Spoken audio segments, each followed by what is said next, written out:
So you're thinking about running, but not sure how to take the first step. My name is Brian Patterson, and I'm here to help. Welcome to Brian's Run Pod.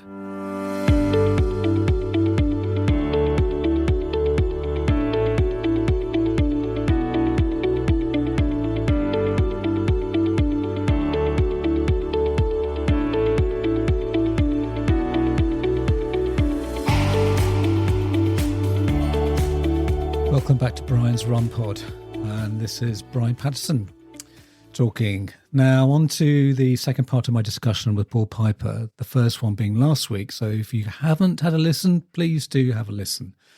Now, starting a coaching business in running industry is no small feat, and Paul walks us through his initial step. So I asked him, as part of the second part of our discussion, how he assesses prospective clients, or as he calls them, Coachees. I really do hope you enjoy our chat. And as I said, please do have a listen to the first part. So I know you said when we were corresponding, you said, when you take them on, then basically it will be like, you to assess them, it can take up like a couple of hours or something like that. So, I mean, what are you looking for when you first, when they first come to you? I mean, what kind of questions are you going to be asking them? Yeah, so I send out a questionnaire. I think it's maybe 20 or 30 questions, and it just builds a real picture of their running background, their history in running, what their expectations are, what limits they might have around their working lifestyle. There's a few questions that touch on nutrition. I mean, I'm not a nutritionist, so I can't write diet plans, but I can provide guidance in certain areas. Access to gyms, questions on treadmills, etc. Right. What percentage they run on the roads in terms of injury prevention. Right. Injury history as well is very important.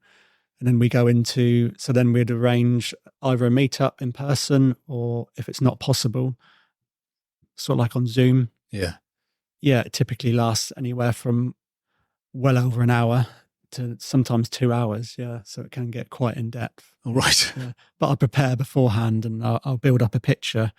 And the consultation is based around the questionnaire and if anything the client wants to ask. So you can pretty much assess from that first consultation. You get a broad idea and like a good foundation of knowledge on the client. Yes. Okay. But it's an essential part of the coaching package to get off on the right foot. Yeah, definitely. Okay. Yeah. But also at the same time, you'll know as to what is, like if they work full time, when can they run, when, how often they're looking to run. Yeah, absolutely. Yeah. So it's, really important to build a running program that's achievable within normal working life, because we've all got stuff going on outside of life, and we don't want it to become overwhelming. So it's got to fit into working life as well. So and travel sometimes for people who travel away for work and stuff. Have you had anyone come to you and said, well, I don't know if I really enjoy running, but I'd like to enjoy it, or something like that? Or majority of the people, do they kind of, say, I enjoy running, but I want to take it to the next level? It generally tends to be that, the second one. I've not had any complete beginners at the moment. It tends to be like a conversation. I ran a half marathon in such a time, and now I've got Manchester Marathon coming up in 3 months. Would you be able to help and work with me? And so it tends to be along those lines, really. Or along the lines of, I've been running for 5 years and I've hit a plateau and I'd like to reach the next stage if that's possible. It tends to be that. Great. That's fantastic. What do you think are sort of the common mistakes that sort of beginners sort of make? There's a few that come up quite regularly, actually. A common phrase that I use, I don't know if other coaches use it, but I call it too many middling miles, which is broadly running the same pace all the time, or roughly the same pace all the time. Whereas what you want to be doing is, I don't know if you've heard of it, the 80-20 rule. I have heard of it. Yeah. I mean, it doesn't have to be those exact numbers, but as a broad kind of structure or an idea to instill in someone, is probably quite close to where you want to be. You want to be running genuinely easy for 80% of the time. Yeah. And then for 20% of the time, that will be taken up with doing your sessions and tailored running as set by the coach, hopefully. So, yeah. Right. Okay. And yeah. And by easy, I mean, so when I tailor an easy run, you can't run it too slow. That's what I always try to instill into the runner. Effectively, it's a recovery run. Yeah. It's recovering from the previous session, and it's getting you ready for the next hard session. So yeah, that's quite a key thing. Can I just ask you here, is that basically, let's say, for instance, someone who's quick, like, who maybe is a 3-hour or 30 marathon or something like that, and then they can run at quite a fast pace or do intervals at a faster pace and do at a particular pace and do slower recovery runs or, long runs, at a certain pace. So there's kind of that broad range. Someone who's really slow, let's say me, let's say my best 5K is 6 minutes 30 per kilometer. Okay. So it's like 30 minutes or whatever. So, I mean, I know it's kind of a bit off the top of my head, whatever. So if I was looking to, let's say, do a recovery run, maybe longer runs like, 7, 8K or something like that. So am I looking to do something like 7 minutes or 7.5 minutes or even walking pace, that kind of thing? And I'm kind of putting you on the spot a little bit.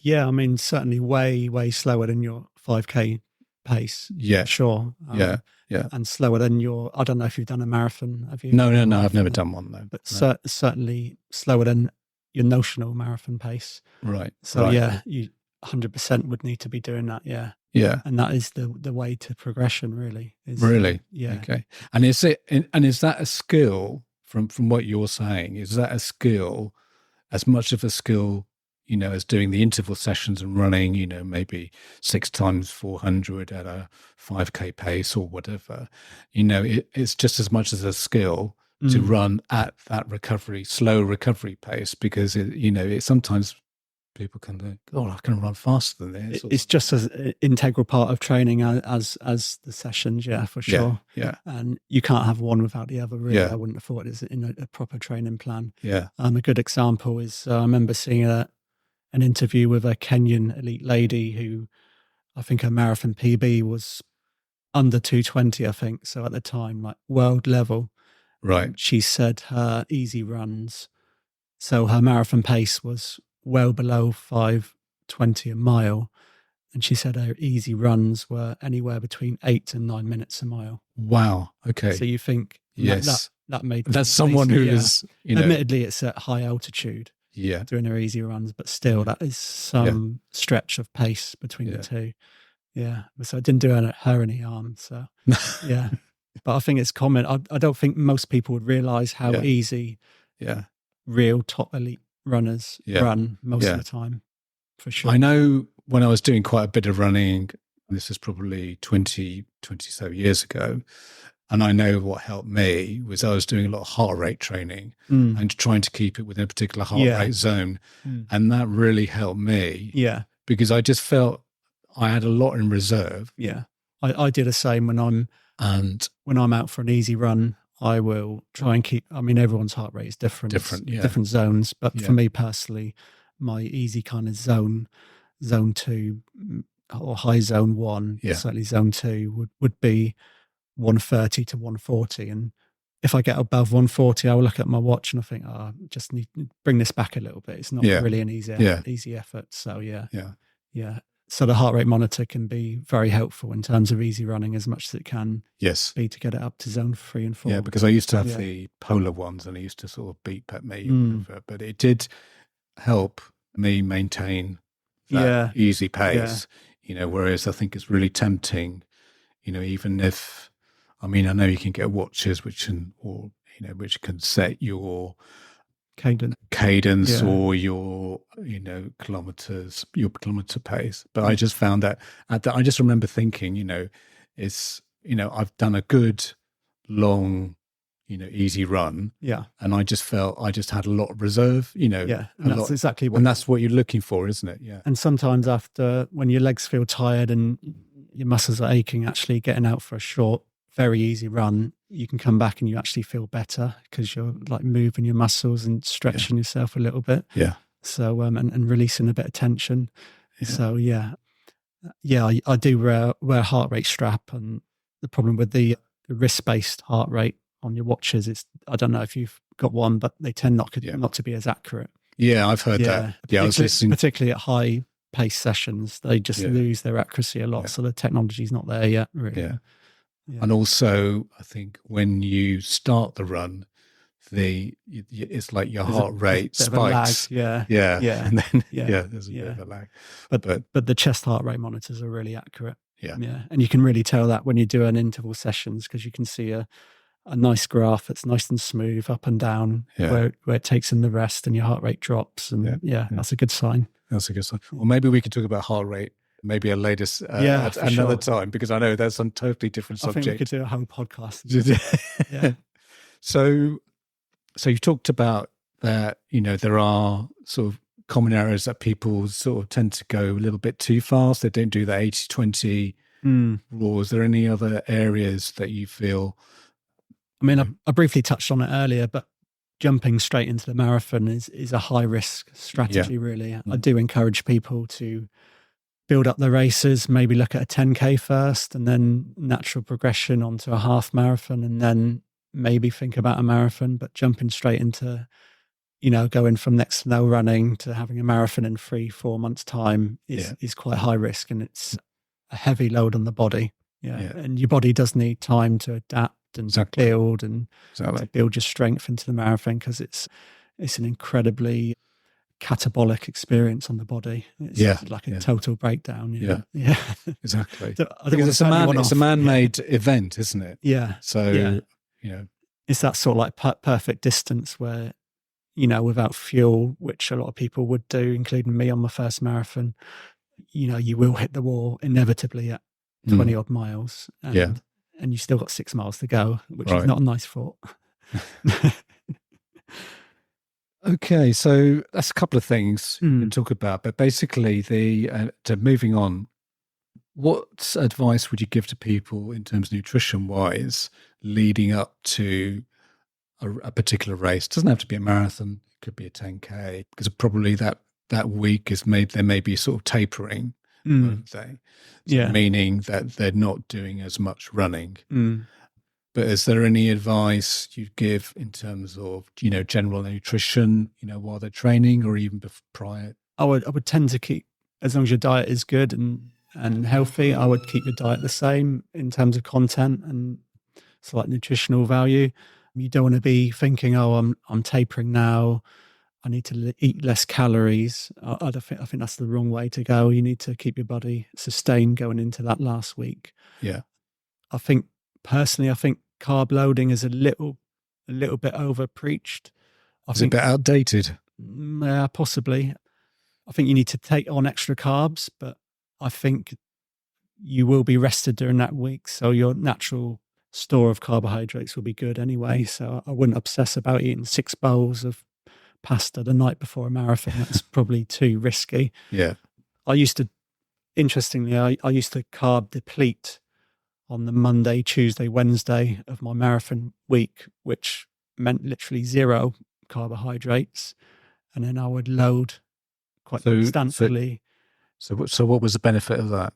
The idea that you become so depleted that on the Thursday, Friday, Saturday, when you load properly, that your body takes on that little bit extra carbohydrate. Yeah. But it was a theory at the time, and it's kind of gone out the window a little bit now. It's not in vogue, but it was so punishing on the body that final week that, it's not something I want to go back to, because you get to the Wednesday and your heart rate is elevated. You're not sleeping properly. And yeah. So going 3 days without carbohydrate is really punishing. And I don't think you need that in your marathon week.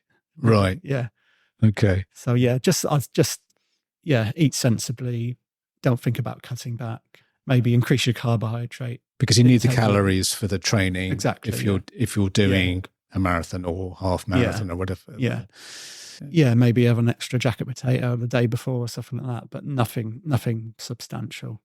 Talking about the moving on to sort of your training and when you're taking someone on, do you find that people have maybe preconceived ideas about, what they should be doing training wise, or do you maybe have, some people who don't really know or need some guidance about training sort of thing? Because at the moment, there may be someone who just goes out for the run and then, maybe increases the distance, but there's no science behind it. There's no interval training or hill running or, how do you basically, what I'm trying to say is that how do you kind of educate someone to include all these different little elements to help improve their running?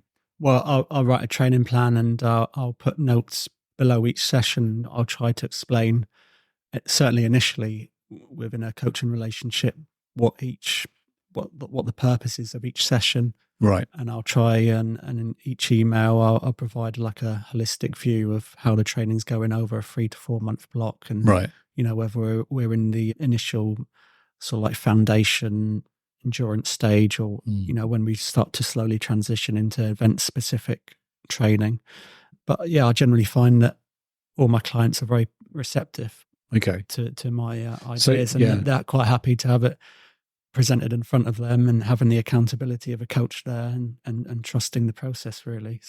So because I hear this a lot, foundation training. So what's foundation training? So what would that entail? So for instance, the marathon, if you had a 14 to 16 week block, ideally, sometimes it tends to be a lot lower than that, but ideally you'd want that sort of length of block.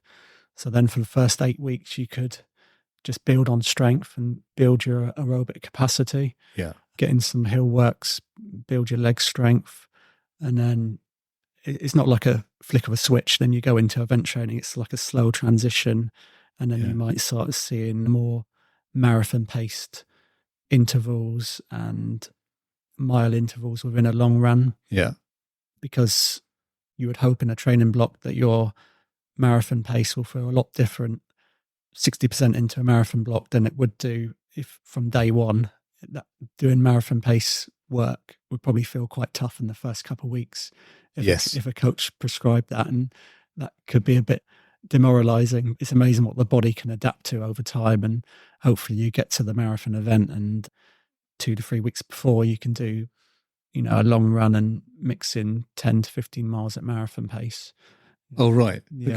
Okay. So let's say, and obviously you build up the long runs. You probably wouldn't get to more than 16 miles. I mean, every athlete's different, so it's very hard to generalize. Yeah, you don't get into that long run territory, i.e. 15, 16 miles plus, until you've got a good 5 to 6 weeks solid training. Right. Okay. With no injuries in the process. Exactly. Yeah. That's right. Yeah. So they'll have done that foundation, and so is what would be after that in terms of next period? So you generally mix in obviously harder sessions, but cutting back on the longer runs, or maybe keep that in. No, well, the longer runs will just get longer throughout the block. Really. Okay. I mean, there's infinite ways that you can play with a long run. You can sometimes I'll mix in like a marathon pace mile every 5th mile or every 3rd mile, depending how hard I want it to be. Yeah. Or say at the end of a long run, I want you to run 3 or 4 miles at marathon pace, which will be quite tough generally. Yeah, the interval sessions would broadly get longer on some weeks. So you might be doing, instead of like 5K, 10K intervals, you're probably more towards half marathon intervals. Right. So something like 3 times 10 minutes at half marathon pace, for instance. Right. Yeah. Okay. Or another good one is alternate miles. So you might have something like a 10-mile run, and so 1 mile at half marathon pace, and then the next mile at slightly above marathon pace, and so on. Pretty tough run. But the idea being that you teach your body to just recover slightly Is this at your marathon pace. Is this what they call float? Or is it floats? Yeah, alternate miles, floats. Yeah, not really a float, but because marathon pace is still quite hard. But yes. So when you're teaching your body to just recover slightly or feel slightly more easier at marathon pace or just above, then that's quite a good winning formula. But it's not a session I'd give every week. I know this might seem a silly question, but basically the ultimate goal is that if you have a marathon, because obviously everyone's marathon pace is going to be different. So, and you're basically teaching your body to sustain a predetermined marathon pace to complete, that longer distance to complete it, sort of thing. Yeah.